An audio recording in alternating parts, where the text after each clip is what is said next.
नमस्कार। तो कुछ दिनों से संसद की कार्रवाई ठप पड़ी हुई है।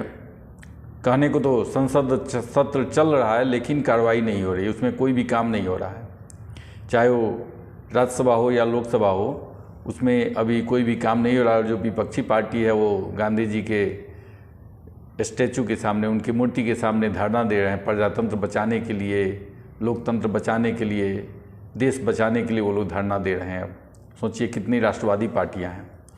अब उनका ये सारे कुछ जो भी वो कर रहे हैं, उसका एकमात्र उद्देश्य तो यही है कि जनता के बीच ये मैसेज जाए कि वो देश के लिए कितने चिंतित हैं कि जब चाइनीज़ सेना भारत के क्षेत्र में घुस चुकी है तो उन्हें इसकी चिंता है और चाहते हैं कि इस पर बहस हो। देखने से तो यही लगता है कि वो देश के लिए बहुत ही चिंतित हैं, बहुत ही राष्ट्रवादी लोग हैं।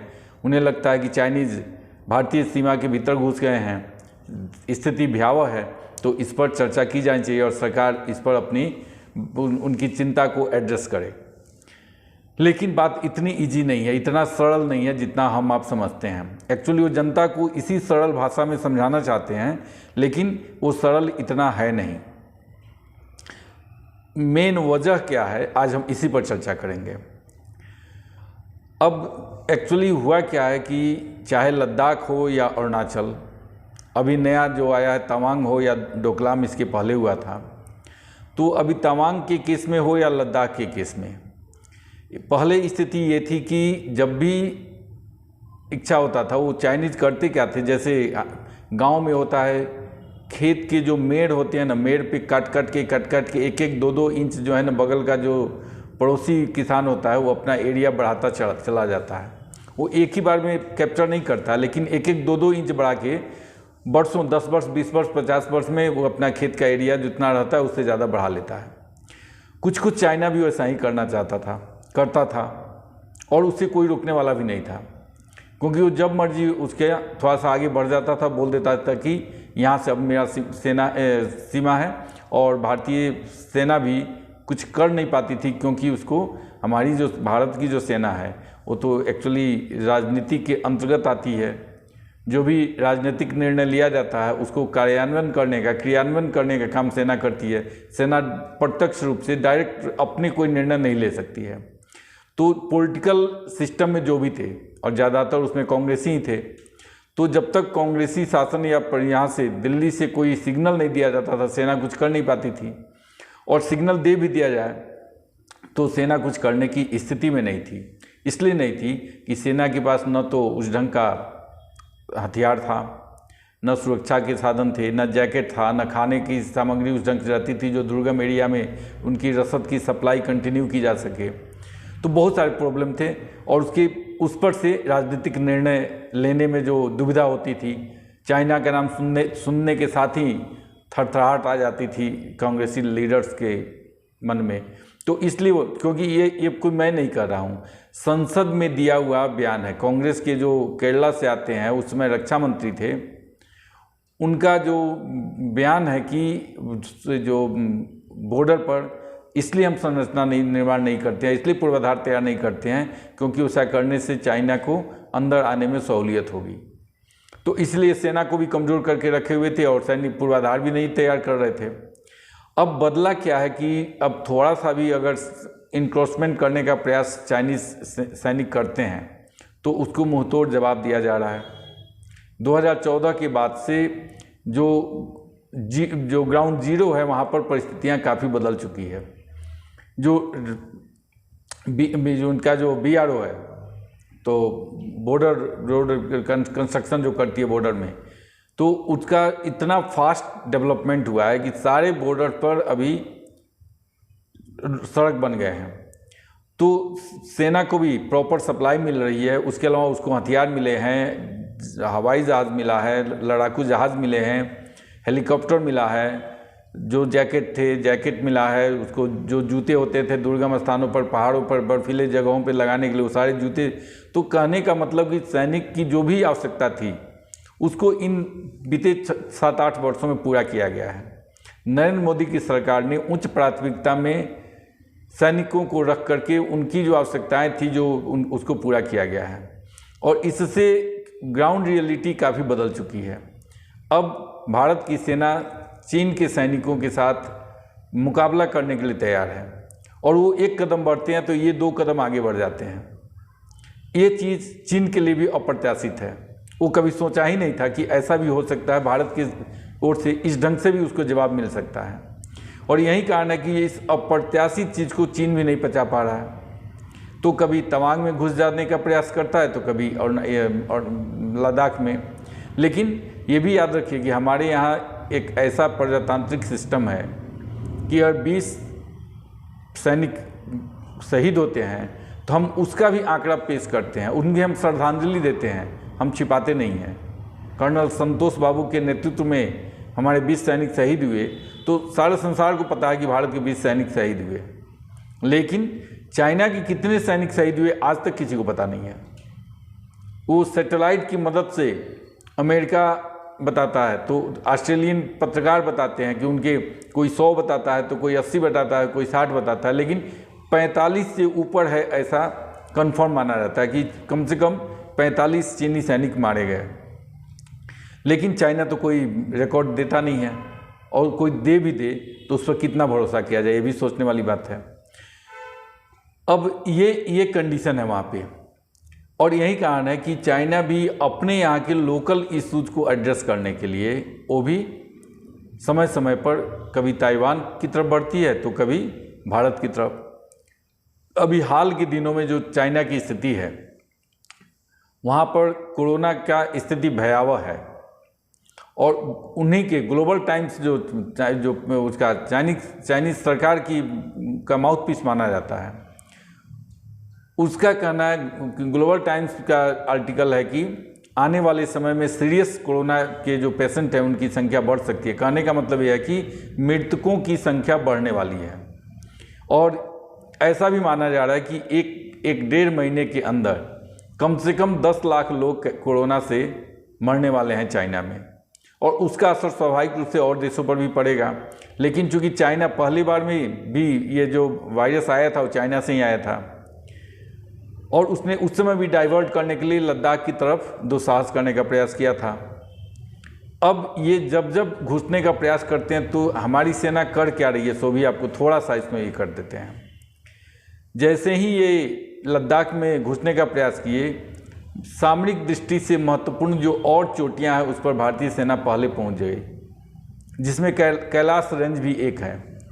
अब कैलाश रेंज पर पहुंचने के बाद पहाड़ पर ऊपर में भारतीय सैनिक और नीचे में चाइनीज सैनिक, स्वाभाविक था कि उस पर अटैक करना बहुत ही आसान था और यही कारण था कि उसको एस्केलेट नहीं हुआ, वो बढ़ा नहीं। वो जो टेंशन था वो अगर साम्य हुआ, कम हुआ या शांत हुआ तो उसके पीछे एक ही कारण था कि सामरिक दृष्टिकोण से जो महत्वपूर्ण चोटियां थी उस पर भारतीय सैनिक जाके कब्जा कर चुके थे। कुछ वही स्थिति तवांग में भी देखने को मिल रही है। अब प्रश्न ये उठता है कि भारत सरकार जब इतने महत्वपूर्ण स्थिति में है तो संसद में चर्चा क्यों नहीं कर रही है। संसद में चर्चा भारत सरकार, जो मुझे लगता है, जहाँ तक मेरी समझ है, वो ये है कि संसद में चर्चा नहीं कर रही है। उसका जेन्युइन रीज़न है और करना भी नहीं चाहिए, इसलिए कि अभी तक भारत चाइना को एग्रेसर साबित करने में लगा हुआ है। हम कहते हैं कि चाइना एग्रेसर कंट्री है, वो आक्रामक है, वो हमारे ऊपर आक्रमण किया है, हमारे सीमा क्षेत्र में घुसा हुआ है और हम उसको डिफेंस में हम उसके साथ लड़ रहे हैं। यानी तो उससे क्या होता है कि दुनिया की सहानुभूति हमारे साथ होती है। अगर हम ये कह दें कि हम चीन के सीमा क्षेत्र के भीतर प्रवेश कर गए, हमारे सैनिक चीन के सीमा क्षेत्र में जा कर के कैप्चर किए हुए हैं, अगर ये चीज़ जो वास्तविकता है और ये भारत सरकार अगर संसद में बोल दे तो आपको क्या लगता है, जो अभी तक जो ग्लोबल सिंपैथी मिल रही है भारत को, क्या मिलेगी? तो उस समय तो भारत एग्रेसर साबित होगा। लेकिन इतना ऐसा नहीं है कि ये इन लोगों को नहीं पता है। ये लोग भी वर्षों कांग्रेस पार्टी तो जब से स्वतंत्रता के बाद से ही वो सत्ता में रही है तो उसे सब कुछ पता है। लेकिन अगर इस पर चर्चा कर दिया जाए तो दोनों ही स्थिति में मोदी सरकार और भारत सरकार को घाटा है। अगर वो रियलिटी बताते हैं तो उससे विश्व समुदाय में जो अभी जो भारत को सहानुभूति मिल रही है, उसके उलट ये मैसेज आएगा कि भारत तो आक्रामक देश है, दूसरों के सीमा क्षेत्र के भीतर घुसा हुआ है। और अगर ये बोलते हैं कि चाइना हमारे अंदर आ गया है हमारे पर, तो उससे क्या होगा कि भारत के जनता के सामने विपक्षी पार्टियों को ये कहने के लिए एक मजबूत आधार मिल जाएगा कि जो सरकार अपने आप को 56 इंच वाली सरकार बताती है, बहुत ही मजबूत सरकार बताती है, और ये दावा करती है कि वो किसी चाइना हो या पाकिस्तान उसको मुंहतोड़ जवाब देने में सक्षम है, वो हार चुकी है। यानी मोदी सरकार की हार में वो अपनी संभावना खोज रही है। पॉलिटिकल पार्टी है, कर सकते हैं। मेरा कहना है कि आप कुछ अच्छा करके संभावना खोजिए ताकि जनता आपके पक्ष में आए। मोदी जी ने 15 वर्ष 12 वर्ष जो गुजरात में कुछ करके दिखाया और उन्होंने उस मॉडल को देश के सामने रखा, तब देश की जनता ने उन्हें वोट दिया और उन्हें सत्ता में पहुंचाया। अब बात है कि कांग्रेस पार्टी अगर कुछ करना चाहते तो कुछ करे, कुछ मॉडल तो दे। उनके सामने तो अपॉर्चुनिटी था, अवसर था, आज़ादी के बाद से ही वो सत्ता में थे, और हम ये भी नहीं कर सकते हैं उन्होंने किया नहीं है, क्योंकि ये रियलिटी है कि हाँ, जो भी अभी एम्स बना या IIT बने, IIM बने या डैम बने, बड़े बड़े भागला नंगर डैम बना, ये सारी चीज़ें और जो पूर्वाधार के काम हुए कांग्रेसियों ने भी किया। बात यहाँ उसकी नहीं है, बात यहाँ राष्ट्र के एक स्वाभिमान की होती है, राष्ट्रीय स्वाभिमान की। तो जैसे जो 1962 में जो चाइना के साथ भारत की हार हुई, उसको अगर आप थोड़ा सा इतिहास देखेंगे तो आश्चर्य लगेगा। देश का प्रधानमंत्री जवाहरलाल नेहरू और उस समय आर्मी के जो चीफ थे, जनरल थे, वो भी उनके रिलेटिव थे, प्राणनाथ थापर। अब प्राणनाथ थापर उनके रिलेटिव जनरल हो जाते हैं। अभी प्राणनाथ थापर कौन है, अब समझने के लिए अभी का जो जनरेशन उन्हें बताना पड़ेगा कि जो पढ़े लिखे जो UPSC की तैयारी करते हैं, वो रोमिला थापर, इतिहासकार का नाम सुने होंगे। रोमिला थापर JNU की प्रोफेसर हैं, और एक और पत्रकार हैं जिनके इंटरव्यू के बीच से नरेंद्र मोदी उठकर चले गए थे। उनका नाम है करण थापर। अभी भी है करण थापर, अभी भी बहुत ही इंटरव्यू लेते रहते हैं।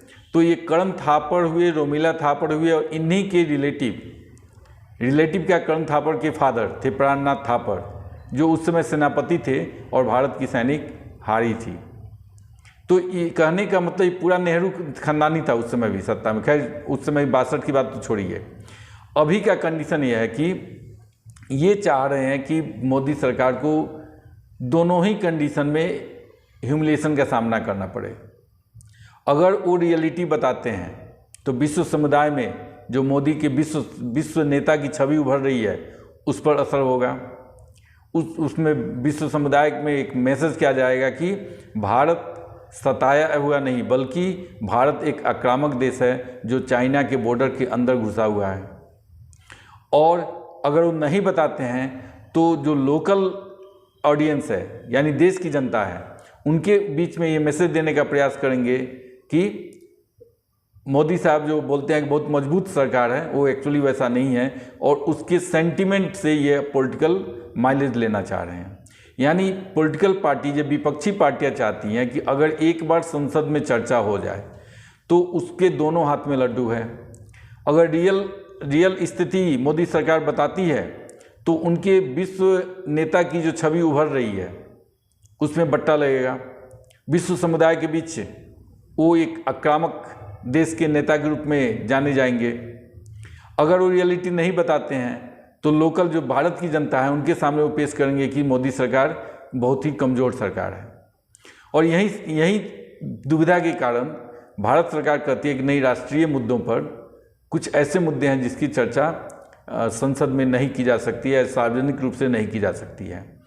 अब तीसरा पक्ष भी है। कुछ लोग कहेंगे तो जो बड़े बड़े नेता हैं उन्हें बुला करके क्यों नहीं ये वस्तुस्थिति समझा दी जाती है, वहाँ पर भी प्रॉब्लम है।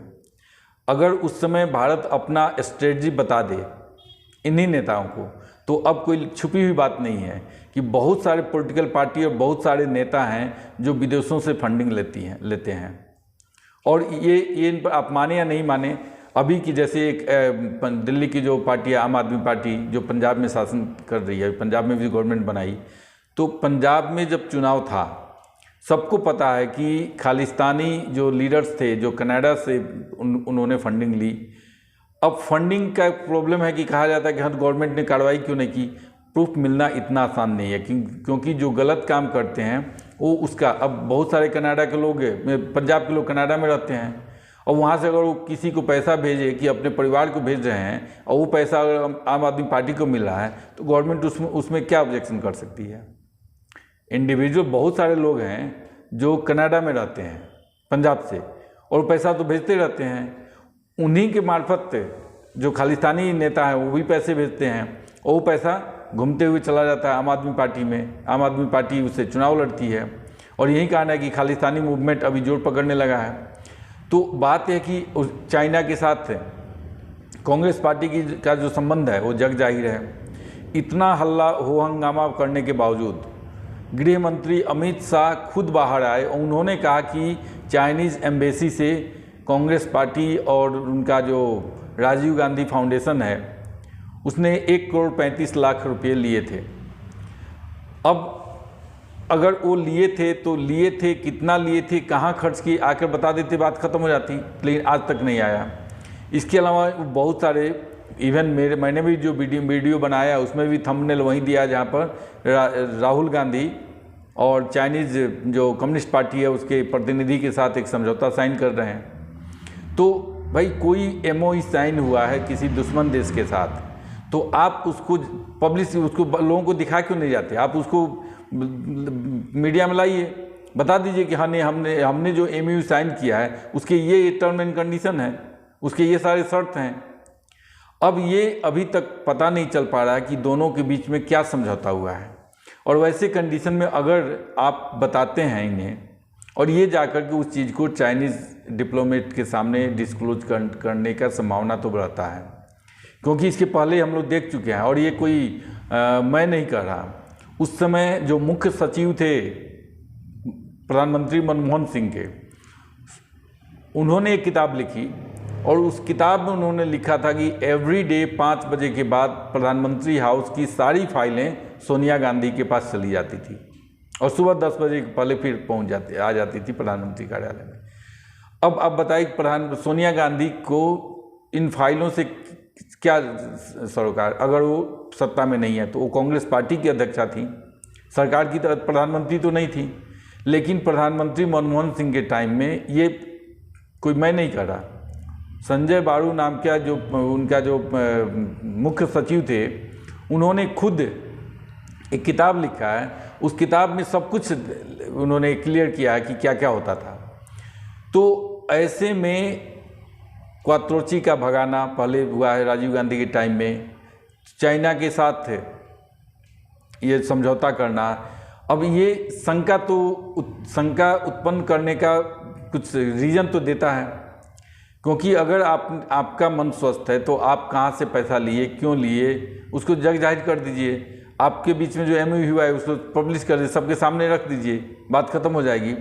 और जब भी समस्या में, देश समस्या में होता है तो उसके डिप्लोमेट से जाके चोरी चोरी मिलना, इन सारी चीज़ों को जब एक जगह रख कर के देखा जाता है तो इनके पर विश्वास करना अभी के कंडीशन मुश्किल है। क्योंकि नरेंद्र मोदी को हटाने के लिए, उनको देश और विदेश में बदनाम करने के लिए, उनकी जो स्ट्रॉन्ग छवि है, एक मजबूत नेता की छवि है, उसको कमज़ोर करने के लिए, उस पर दाग लगाने के लिए कांग्रेस पार्टी और राहुल गांधी और उनके जो चमचे हैं वो किसी भी हद तक जा सकते हैं। उन्हें इससे कोई फर्क नहीं पड़ता कि उससे आपके राष्ट्रीय हित को कितना नुकसान होगा, उन्हें सिर्फ सत्ता चाहिए। उनके लिए राष्ट्रीय हित का कोई मतलब नहीं। अगर राष्ट्रीय हित रहता तो सोचिए उनका जो स्टेटमेंट आता है, चाहे वो राष्ट्रीय जनता दल के एक हैं महानुभाव मनोज मिश्रा प्रोफेसर हैं, उनका भाषण सुन लीजिए।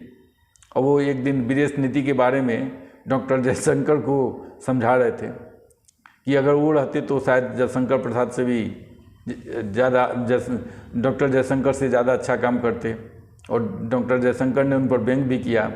तो ऐसे ऐसे नेता का जो भी स्टेटमेंट आता है उस पर प्रॉब्लम क्या है कि इनके साथ सारे चीज़ों को शेयर भी नहीं किया जा सकता है अभी के स्थिति में। इन सारे कारणों के, इन्हीं सब कारणों के चलते जो केंद्र सरकार है उस पर चाइना जो बॉर्डर समस्या है उस पर संसद में बहस कराना नहीं चाहती है। अब अगर कुछ रिटायर्ड जनरल के बातों को, उनके स्टेटमेंट को देखा जाए, उनकी बातों को सुना जाए, तो रियलिटी क्या है?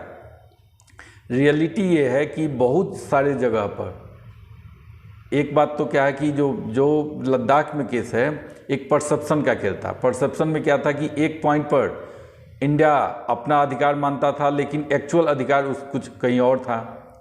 चाइना का जो था एक्चुअल उसका सीमा एक था लेकिन वो मानता उसके अंदर तक था, इंडिया की साइड में मानता था।